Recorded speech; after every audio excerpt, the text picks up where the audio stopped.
गणनायकाय गणदैवताय गणाध्यक्षाय धीमहि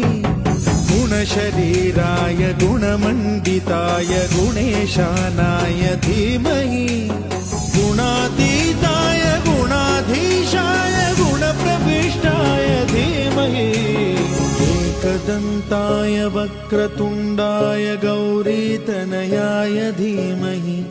गजेशानाय भालचन्द्राय श्रीगणेशाय धीमहि